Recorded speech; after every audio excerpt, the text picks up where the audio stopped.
아들을 낳으리니 이름을 예수라 하라.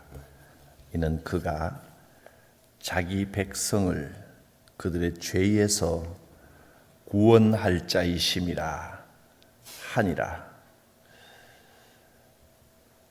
인간의 모습으로 우리 가운데 오셔서 참 구원자가 되신 우리 주님을 의지하며 믿고 찬양합니다.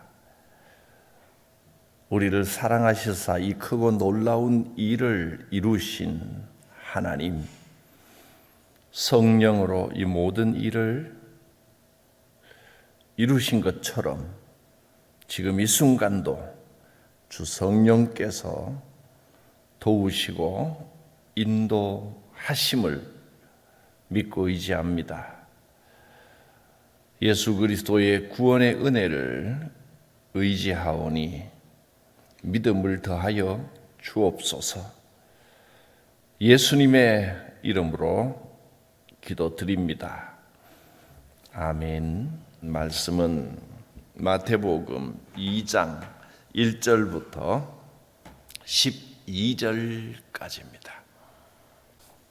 헤롯 왕 때에 예수께서 유대 베들레헴에서 나심에 동방으로부터 박사들이 예루살렘에 이르러 말하되 유대인의 왕으로 나시니가 어디 계시냐? 우리가 동방에서 그의 별을 보고 그에게 경배하러 왔노라 하니 헤롯 왕과 온 예루살렘이 듣고 소동한지라. 왕이 모든 대제사장과 백성의 서기관들을 모아 그리스도가 어디서 나겠느냐 물으니 이르되 유대 베들레헴이오니 이는 선지자로 이렇게 기록된 바 또 유대 땅 베들레헴아 너는 유대 고을 중에서 가장 작지 아니하도다. 내게서 한 다스리는 자가 나와서 내 백성 이스라엘의 목자가 되리라 하였음이니이다.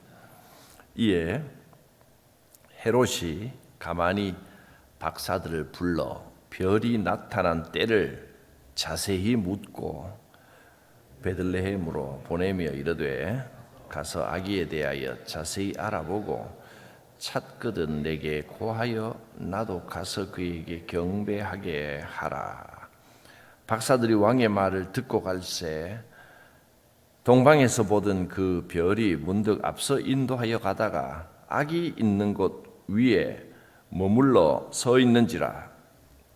그들이 별을 보고 매우 크게 기뻐하더라. 집에 들어가 아기와 그의 어머니 마리아가 함께 있는 것을 보고 엎드려 아기께 경배하고 보배합을 열어 황금과 유향과 몰약을 예물로 드리니라. 그들은 꿈에 헤롯에게로 돌아가지 말라 지시함을 받아 다른 길로 고국에 돌아가니라. 지금 우리는 이 세상이 시작된 이래로 가장 큰 최고의 빅뉴스를 들었습니다. 예수께서 친히 인간의 몸을 입고 이 땅에 오셨다는 겁니다. 마태복음은 오래전부터 예수께서 오실 것을 이 구약 시대부터 구체적으로 예언이 되어 있었음을 계속해서 강조를 합니다. 처녀가 아기를 낳을 것이요. 또 오늘 본문에도 6절에 보면 미리 예언되었던 그 말씀 미가서에서 이렇게 예언되어 있습니다. 유대 땅 베들레헴아 지명이 나와 있습니다. 너는 유대 고을 중에 가장 작지 아니하다. 내게서 한 다스리는 자가 나와서 내 백성 이스라엘의 목자가 되리라. 예수님이 베들레헴에서 탄생하실 것을 이미 구약 성경에 예언이 되어 있었다는 겁니다. 예수님의 탄생은 오래전부터 하나님의 계획이고 하나님께서 우리에게 주신 약속이고 이미 성경에서 예언된 그대로 하나님의 놀라운 뜻 가운데 이루어진 것입니다. 우리는 예수님이 태어나실 때 그 장면이 구체적으로 어땠는지, 새벽에 나셨는지 아침에 나셨는지 점심 때인지 저녁 때인지 그것도 잘 모릅니다. 다만 오늘 본문에서는 베들레헴이라는 고장 이름이 기록되어 있고 그 화려한 도시 예루살렘 한복판에서 태어나신 것이 아니고 베들레헴이라는 말은 빵의 고장이라는 뜻입니다. 벳이라는 말은 집이란 뜻입니다. 벳엘 하면 하나님의 집, 또 벳레헴 하면 밀가루의 집, 그런 뜻입니다. 밀의 고장입니다. 그러니까 밀농사를 많이 짓는 어느 시골의 작은 마을에, 오늘 예언에도 미가서에 유대의 고을 중에 작지 아니하도다라는 표현은 사실은 굉장히 작은 촌동네인데 예수님이 거기서 나심으로 그 고장은 결코 작은 고장, 작은 마을, 거기서 머무는 것이 아니다. 의미 있는 도시가 되어버린 겁니다. 이름 없는 작은 마을에, 마태복음에서는 구체적으로 나와 있지 않지만 누가복음에 보면 예수님이 누울 데가 없어서 어디에 누였다고 했습니까? 말 구유에 누였다. 그렇게 말씀했습니다. 예수님은 대도시의 편안한 안락한 집에서 태어난 것이 아니고 왕궁도 아니고 부자집도 아니고 구유에서 태어났다는 겁니다. 조그마한 이름 없는 그 고장에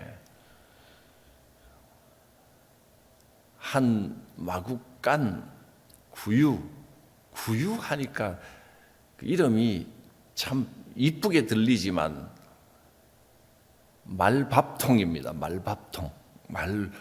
밥통에 지푸라기를 깔고 거기에 누였다는 겁니다. 냄새나는 말밥통, 말구유, 그 마구간에서 태어나셨습니다. 이것이 왕 중의 왕이라고 하는 위대한 구주 예수님의 탄생의 모습입니다. 그래서 이 말구유는 우리의 신앙의 방향에 큰 의미를 가집니다. 믿음은 말밥통, 말구유 같은 것이어야 합니다. 하늘의 그 높고 높은, 가장 높은 보좌에서 초라한 도시에 이름 없는 그 마구간에 말구유까지 내려오신, 낮아지신 우리 주님의 모습, 가장 높은 곳에서 가장 낮은 곳까지 스스로 겸손해 주신 예수님, 그 아기 예수님을 우리는 만납니다. 그래서 세상의 화려함의 마음을 빼앗긴 사람은 예수님을 만날 수 없습니다. 겸손한 사람, 자기를 낮추는 사람만이 예수님을 만날 수 있습니다. 화려하고 힘있고 부유하고 이런 것을 쫓아다니던 사람들은 초라한 말구유에 누워있는 예수님을 무시하고 외면했습니다. 그래서 세상 사람들은 예수님을 영접하지 못했습니다. 그러나 우리는 소망 가운데 아기 예수님을 만나는, 그래서 하나님의 찬 빛을 누리는 은혜가 있기를 바랍니다. 당시에 종교 지도자들까지 스스로 경건하다, 또 스스로 신앙에 다른 사람보다 신앙적으로 앞서 있고 훌륭하다고 생각했던 사람들도 겸손하지 못하니까 예수님을 알아보지 못하고 종교라는 이름으로 예수님을 잡아 죽였습니다. 겸손한 사람만이 예수님을 만날 수 있습니다. 겸손해야 됩니다. 무엇보다 낮아져야 됩니다. 남을 나보다 낮게 여겨야 됩니다. 그런 사람이 예수님을 만날 수 있습니다. 오늘 본문에서 예수님을 만난 사람들이 나왔습니다. 바로 동방에서 온 박사들입니다. 동방이 어디를 말하는지는 구체적으로 언급하지 않았지만 여기서 동방이라고 하면 멀리는 인도이거나 아니면 페르시아 쪽이거나 그쪽에는 성경이 알려지지 않았을 텐데 어떻게 알고 그들은 하늘을 연구하다가 이상한 별을 하나 보고 저 별은 정말 특별하다. 육안으로도 식별될 만큼 보이지 않던 별이 반짝이며 이동을 하고 있는 겁니다. 그래서 인류 역사상 특별한 일이 일어난다 하는 것을 깨닫고 우리가 저 별을 따라가 보자. 이것은 보통 일이 아니다.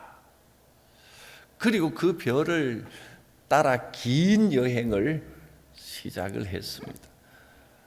웬만하면 중간에 고생이 되면 포기할 만도 한데 그들은 포기하지 않고 끝까지 소망 가운데 그 별을 따라왔고, 또 어지간히 가다 보면 우리가 뭐 좀 잘못하는 거 아니냐, 이 고생을 할 필요가 있나, 그리고 다시 돌아가 버릴 만도 한데 이들은 포기하지 않고 끝까지 그 별을 따라 왔습니다. 그리고 그 별이 이스라엘 나라로 가니까 먼저 왕궁을 찾아갔습니다. 그리고 임금님을 만나고 특별한 별이 움직여서 우리가 저 먼 나라로부터 이 나라까지 이렇게 왔습니다. 이 나라에 무슨 특별한 일이 일어나지 않았습니까? 인류를 구원하고 새롭게 할 뭔가 엄청난 일이 일어나고 있습니다. 그렇게 헤롯 왕에게 고했습니다.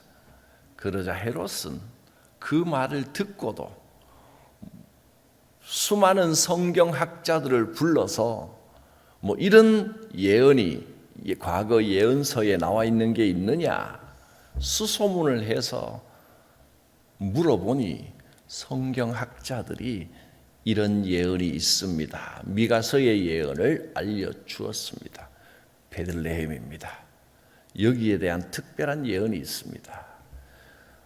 이렇게까지 하나님의 이 놀라운 역사에 바로 코앞까지 가놓고 자기의 권력에만 관심이 있었던 헤롯은 그 왕에게 경배할 생각을 하고 구원을 받을 생각을 하고 하나님의 은혜를 입을 생각을 하지 않고 오히려 자기의 대적자라고 생각하고 왕이 될 사람이라면 찾아내서 내가 일찌감치 싹을 잘라버려야 되겠다, 죽여버려야 되겠다, 이런 생각만 하고 있는 겁니다.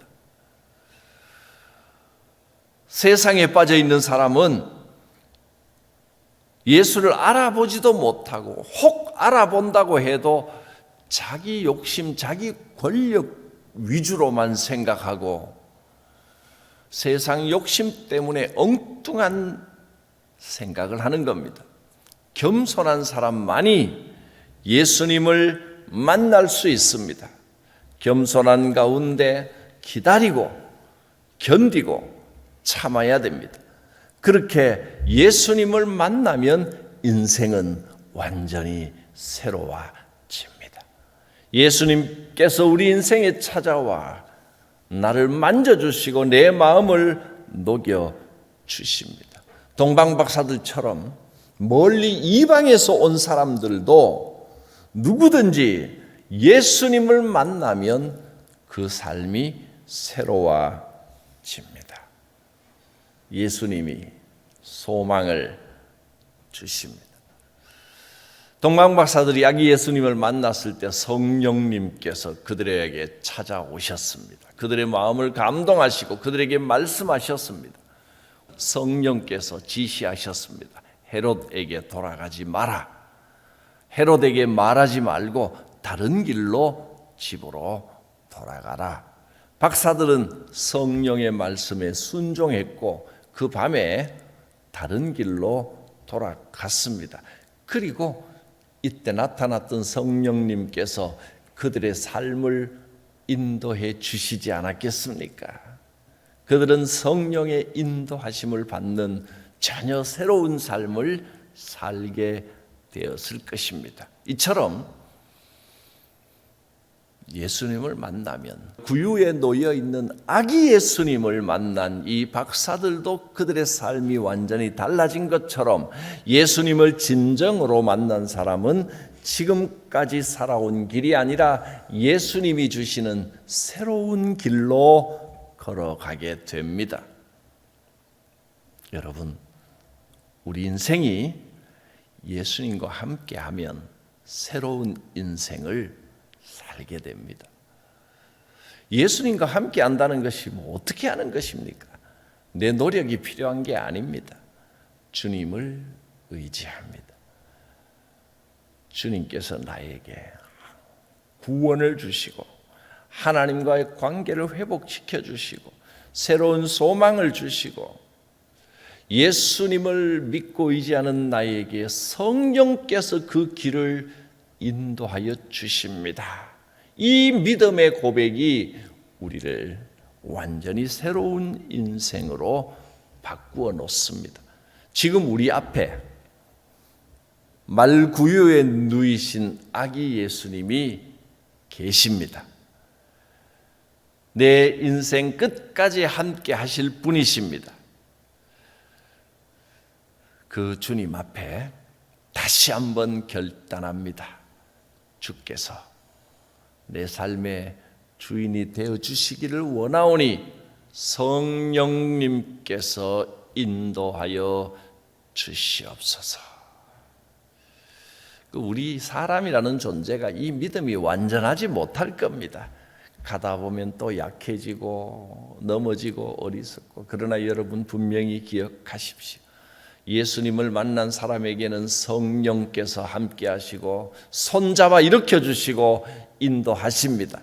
우리가 약해질 때 강하게 하시고 우리가 두려워 떨 때 용감하게 힘을 더하여 주십니다.